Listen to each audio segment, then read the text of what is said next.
Ladies and gentlemen, please welcome Colin Resch and Richard Sherman.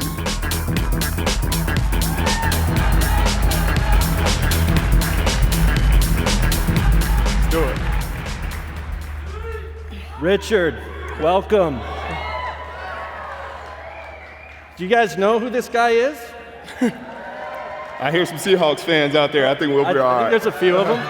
Go Hawks. 12 jersey. Yes. Right there.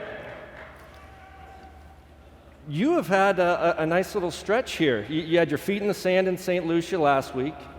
Your Stanford men's basketball are in the Sweet 16 tomorrow. Man. Life's good, man. Yeah, life is really good for Nerd Nation right now, man. It's going really great for us. Nerd Nation. He's a Stanford guy. He is proud to be a nerd, aren't Yes, you? right? It's a wonderful feeling, man. You know, it's great to see all the nerds and everybody being successful. You know, we're winning in a lot of aspects of life right now.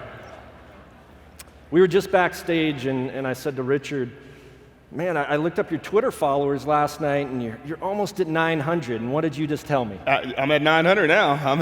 Right as I'm talking to him, it goes boom. The social media, man, it's an incredible beast in itself, ever evolving.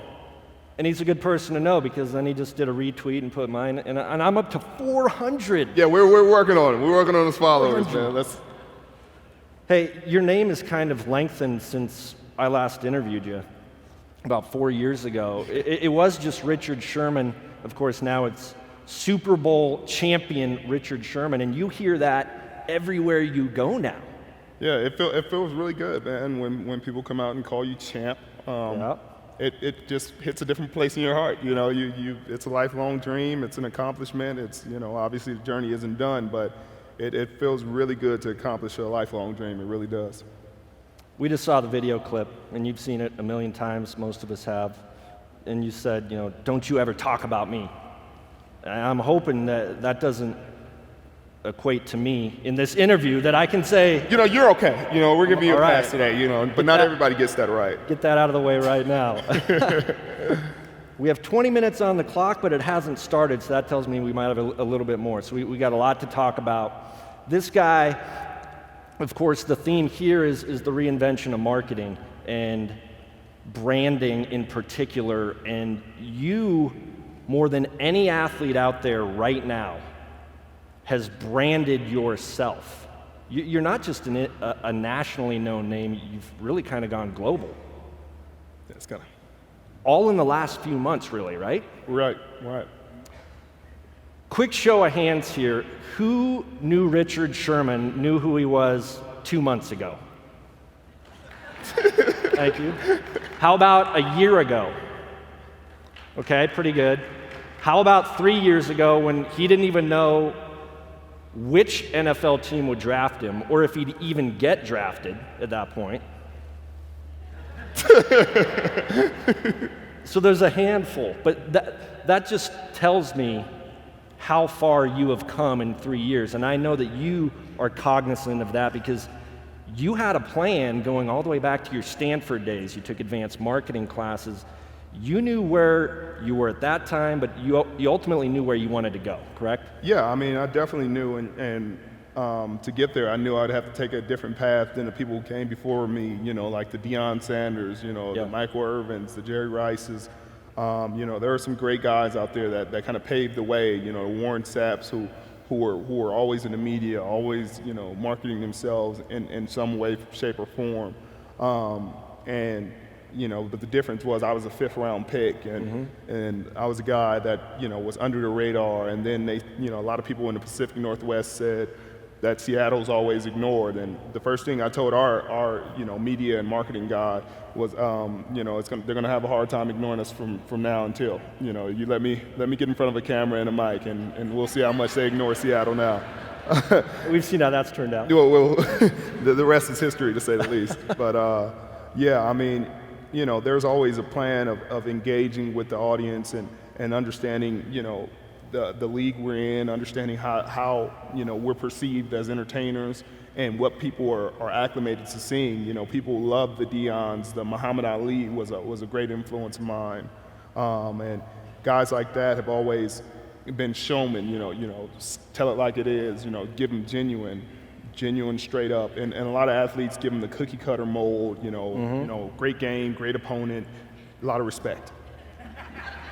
You know, everybody can give you that. It's cliche, you know, great game, great opponent, great respect. He's a great player, great respect. You know, and sometimes you got to give it real, and it's not always great player, great respect. Sometimes it's I hate that dude, and I'm going to tell you I really dislike, and it sells. You know, in football you need rivalries, you need conflict. It's not a friendly game. It's not you know, we're shaking hands after the game. A lot of times guys are still, you know, a lot of adrenaline pumping, still aren't, you know, you wouldn't want to shake hands with these guys after what they did to you.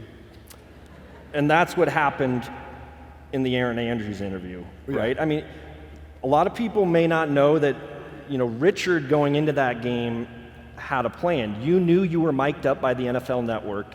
You knew everything you were going to say in that game was going to be under the microscope. Under the microscope, the NFL Network was going to do something. So if you notice, you didn't cuss the entire game, but you had a plan going into that final play. What was the plan? What was going through your head? Well, it was more going to the game than the final play, you know, because you can never predict when the ball is going to come your direction. You know, I can safely assume I'm not going to, you know, play terrible and crap down my leg. I mean, it may sound arrogant, but I work really hard, so, you know, you can just safely assume you're not going to play terrible and your teammates are going to do well, do as they've done all season. And in knowing that, you can kind of formulate a plan of what to execute after the game, you know. And what to say if certain events happen, you know, if I intercept the ball for the game or you make a big play. And I think if the play had happened a little earlier in the game, you know, I would have still delivered the same message, but it wouldn't have been as emotional. It wouldn't, you know, the volume wouldn't have been as high. You know, the delivery would have been a lot more calm and reserved, but it would have been the same message. So it would have got the same buzz and same effect. But, you know, maybe Aaron Andrews wouldn't have been so scared and mortified. But we had a good laugh about it afterwards, and she's since gone on to Dancing with the Stars. So I think everybody has benefited from it. So I know Dancing with the Stars contacted Russell Wilson. Have they contacted you yet? They did. They contacted me right after the Super Bowl, but I had a sprained ankle, so I had to respectfully decline. But you know, the offer was there. I appreciated the. One of these days. One of these days, we'll get out there and I'll do a Macarena. So back to the NFC title game. You do the Aaron Andrews interview. You run off the field. You get into the locker room. And you have a text message on your phone. Who's it from? David Shaw. Head coach, head football coach at Stanford, who is your offensive coordinator when you started at Stanford. Then what happens after that text?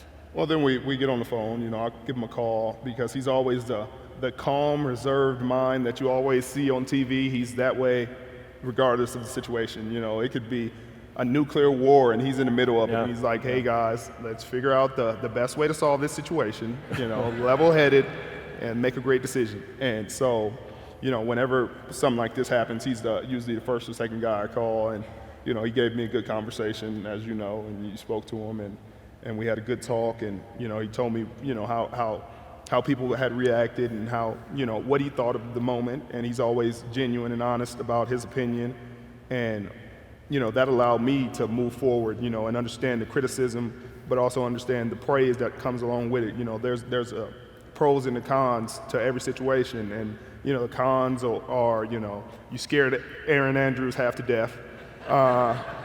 You know, there's some people who don't like the brash, you know, aggressive, confident talk, and you know, you didn't curse, you know, the pros where you didn't curse, you won the game, you made the big play, you guys are going to the Super Bowl, you're in the news for at least the next 2 weeks, and social media is going crazy. So, you know, there are pros and cons to every situation, but I think the pros outweighed the cons in that one.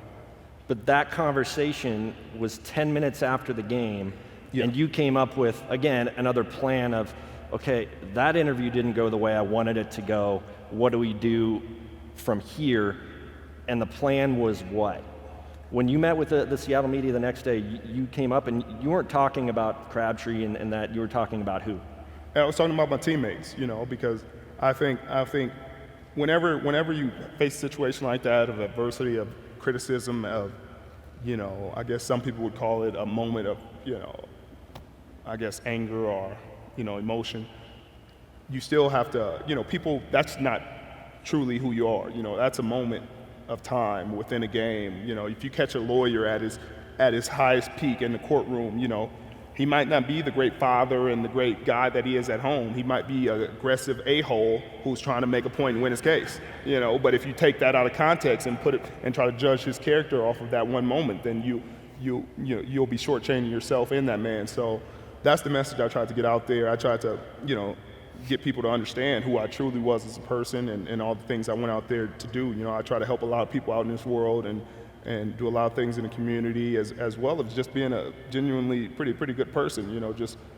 It's not on the field, I'm as fierce a competitor as you could find, but off the field, I'm probably as good a person as you can find, and that's the message. I think people could sympathize with the honesty and the genuine mentality. That's one thing I'm known for now is being honest and genuine, good, bad, or indifferent. I'm gonna shoot you straight. You went into what you called recovery mode. It wasn't damage control, you called it recovery mode, and you wanted people to know that you're not this bad guy. That bothers you when people say he's a bad guy, because you're not a bad guy, and you spend any time with you, people realize that quickly. Yeah, I mean, that if I was a bad guy, I probably wouldn't have fought it so vehemently. I would have been okay with it. Just sit there, all right, say hello to the bad guy, I'm all right with that. But, when you're not a bad guy, when that's not who you are, and everybody around you knows that's not who you are, then it's not hard to show them the honest truth and who you really are, to be yourself and be genuine and show people, in a moment of emotion that you could be someone else totally different off the field. You could be a great guy, a great friend, a great son, a great brother, and do everything you can do to help society in any way you can. I mean, once people know that and learn that about you, then they judge you a little differently. Then they understand it was just a moment. You took that opportunity to hit Twitter hard, Facebook. Your Twitter followers were 268,000. The next night, they were 567. Yeah. Now you're at 900. Your Facebook likes, obviously you went up in the hundreds of thousands. You're writing for Monday Morning Quarterback. You're blogging on your webpage. You've got your own line of clothing. You're a busy guy, and you've done just a lot of this in the last little over 2 months. So you went on the attack with all of that, with social.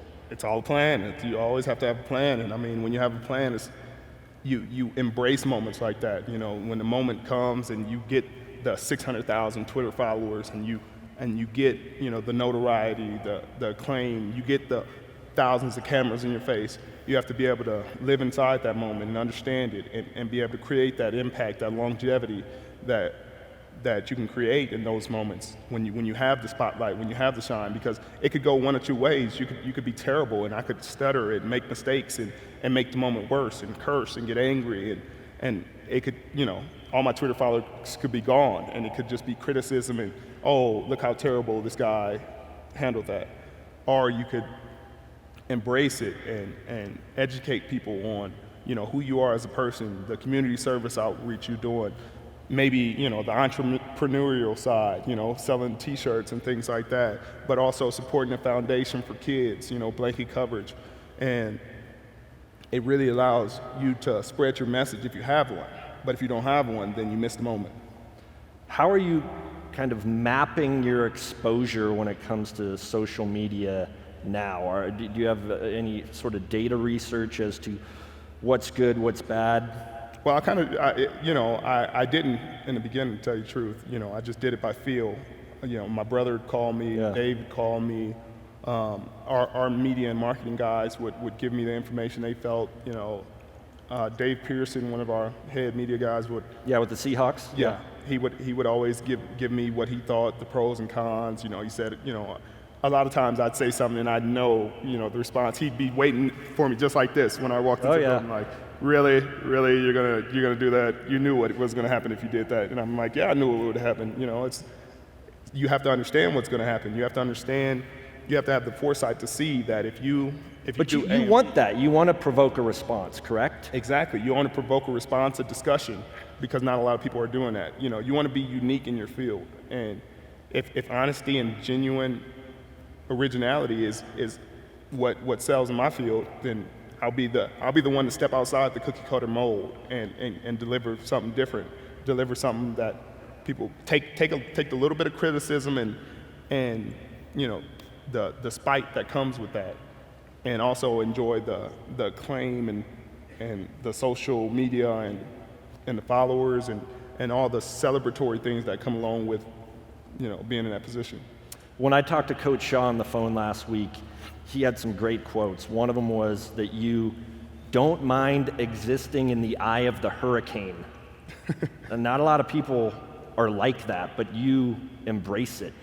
Yeah, I mean, you know, coming from where I'm from, you know. And where are you from, and where did you get to today? Because some people don't know. Oh, I'm from Compton, California. You know, it's a rural inner city area, to say the least, and you know, it's not the best area. A lot of crime, a lot of gang violence in its past. You know, they've since tried to clean it up some, but you know, it's hard to clean up that big of a mess. But in that environment, you have to be able to overcome adversity. You have to be able to live inside the moment. You have to be able to weather the storms, because there are so many. You know, whether it's poverty, whether it's, you know, violence, crime, whether it's losing a family member. Whatever the case may be, you have to still thrive in that environment if you want to be successful. You have to find a way out of that environment. And when you don't have money growing up, when you don't have, you know, a lot of the supplies and a lot of the things that the rest of society is afforded a lot of times, you have to figure out a way. You know, you have to formulate a plan, and you have to have the foresight and the intelligence to read books, to educate yourself, to figure out which ways you can be successful in this world using the tools that you're given. And that's what I've kind of been on the verge of figuring out. You know, I'm still, you know, teetering that.